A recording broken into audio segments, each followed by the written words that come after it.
Greetings and salutations, loyal viewers of this channel, and if you are an actual loyal viewer, you will know that on this channel we actually covered a story a while back of a neighboring county to Cook County, which covers the city of Chicago, having to deal with crime that spilled over into that area. And in that specific instance, the criminal actually tried to go back because he started his crime spree to Cook County for his charge, yet the prosecutor in that neighboring county was not having it. He said, you know what? You're going to commit crimes, you're going to assault a police dog, you're going to run from my officers, we're going to prosecute you in our county, and he gave that guy 22 years. I love that energy, I love the fact that that guy looked like Commissioner Gordon, and I love the fact that he gave a press conference mocking Kimberly Fox, the woke George Soros-funded district attorney, for doing a terrible job, and he basically sent a message that if you're going to commit crimes in those areas, then you better restrict those crimes to only Cook County, because the neighboring county isn't going to have it. Well, we have a similar story out of Tennessee. A neighboring county to Memphis is not having it with the criminals from Memphis. So we got a sheriff. We got to talk about what he said, but more importantly, what he did, because it shows us that you can prosecute criminals. The police did not just suddenly become ineffective when it came to stopping crime, and it is a choice by these major cities in order to ignore the rampant criminality going on within their borders. But before we get into that, I want to say thank you to everybody who signed up. actualjusticewarrior.com/join. Give me the money. Give me the money. Okay? And thank you to the podcast listeners on Spotify, Apple, and Google's podcasting platform. Can't do the time, don't do the crime. Apparently the motto in Tipton County after criminals started crossing county lines. They're not catching and releasing, they are prosecuting. So this local news segment opens up with surveillance video from inside a convenience store. It looks like a liquor store to be specific, and it's something that we've seen dozens upon dozens of times in this country in recent years, and that is a large group of people covered up, hoodies, gloves, all of that, going into a store to loot the damn place, bust open the register, and grab whatever they can take. And now, we have been told over and over again by left-wing district attorneys, by left-wing police chiefs, by left-wing mayors, that it's virtually impossible to catch these criminals. Remember, we had surveillance video of the same group of people committing about 8 robberies in the city of Oakland, and Pamela Price, despite the fact that there were witnesses, surveillance video, and all of that, and we had cars, license plates, everything you would possibly need in order to make a prosecution happen, said that she couldn't prosecute those cases because there wasn't enough evidence. Unless the criminal looks directly into the crime and then takes off their mask and says, I am the criminal, gives their first, last name, and social security number, Pamela Price basically made the case that it was impossible to prosecute these people. However, the Tipton County Sheriff disagrees, because unlike those videos that we saw, there's actually arrests made within this group, and these people are in fact being prosecuted for this crime, and there's a message to be sent to the criminals of Memphis about coming in to Tipton County. It was just a matter of time. We knew it's been coming out of Memphis. Judson Nafee watches this surveillance video as 5 thieves bust through the window at Whiskey Business on Highway 51 in Covington and steal thousands of dollars worth of liquor. We've had 3 break-ins in Tipton County recently that look like Memphis-style break-ins, and of course, there's no consequences in Memphis for breaking in. So right here, we have the landlord of this area. He's the one who leases out the property to the liquor store, saying that this looked like a Memphis-style break-in. And he also says what we all know is going on in this country,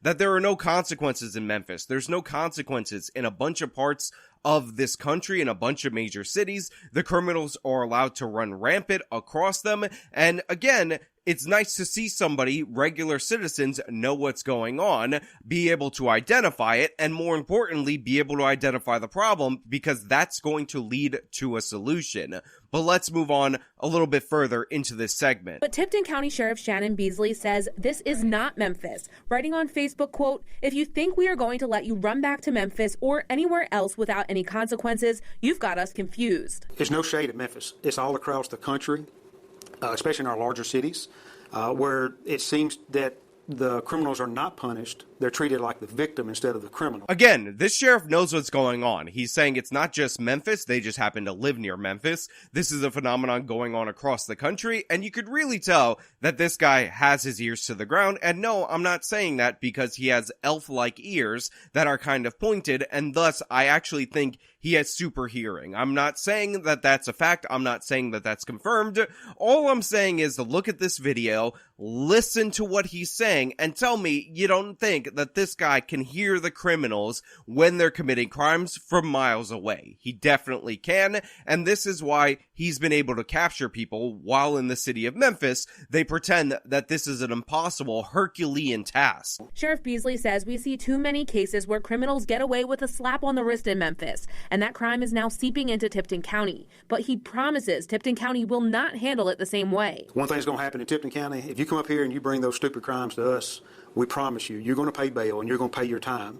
And if you want to come up here and commit those crimes and you've got the time to sit in jail, I promise you I got the place to put you. I love it. I love the fact that he said it so concisely, so precisely. And I love the fact that he's not afraid to say, you know what? If you're a repeat offender, if you got the time to come over here and start committing crimes, we're going to put you in and you're going to have to pay bail to get out. Yes, that's right. We're not abolishing bail or anything ridiculous like that. You put up the money to get out of jail. And by the way, if you commit the crime, I got spots in the county jail for you. I got spots in prison for you. You're not going to get away with it over here. We need to send a message to the criminals, and this sheriff is not afraid to do it. And this is one of the benefits, by the way, of having certain law enforcement agencies as elected positions.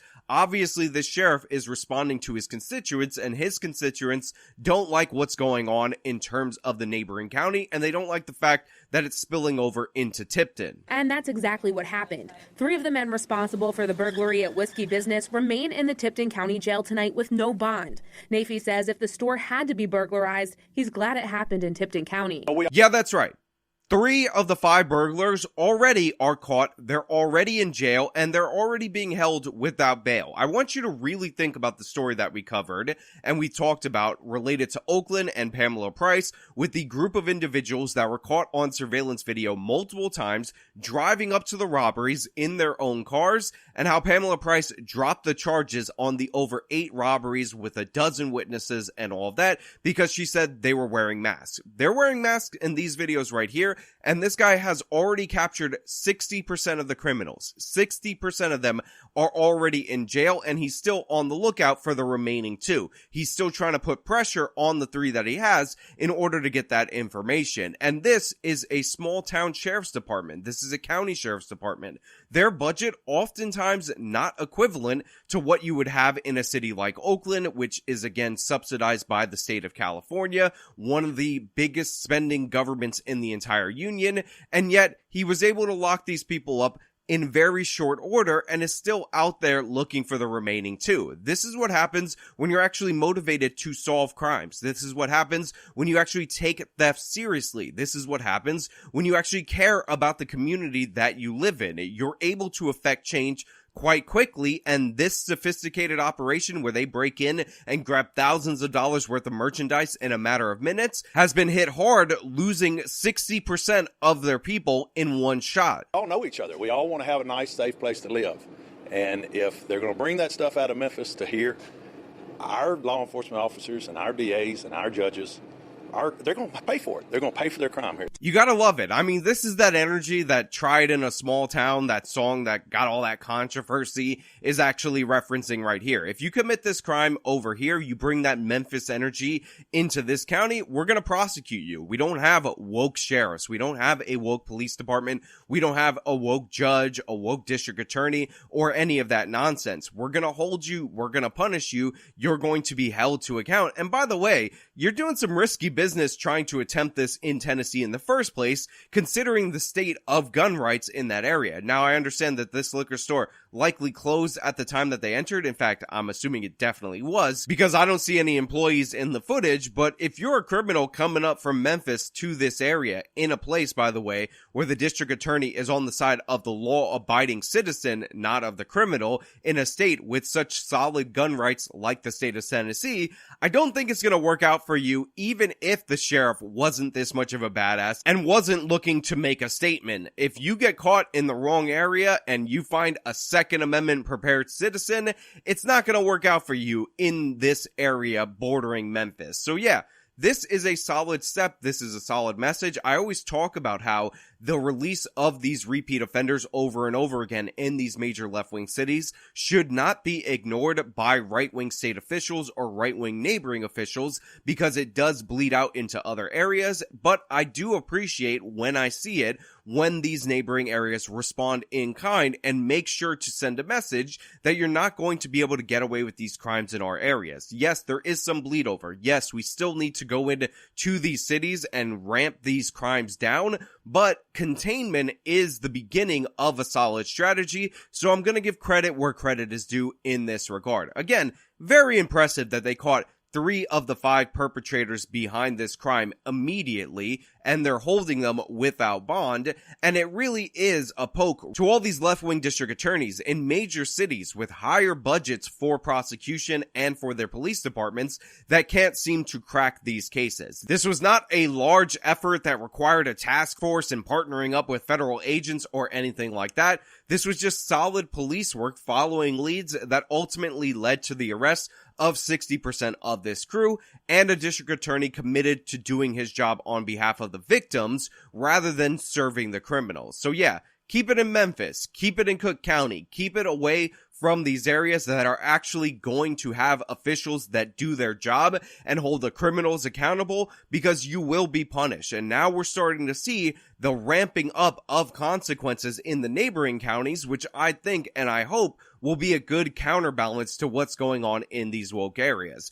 But hey, those are just my thoughts. Let me know your thoughts down in the comments below. If you like the video, show them by leaving a like, subscribe for more content, follow me on my social media, support me via the support links in the description of this video. This has been me talking about Tipton County, holding it down, an awesome sheriff, by the way. Till next time.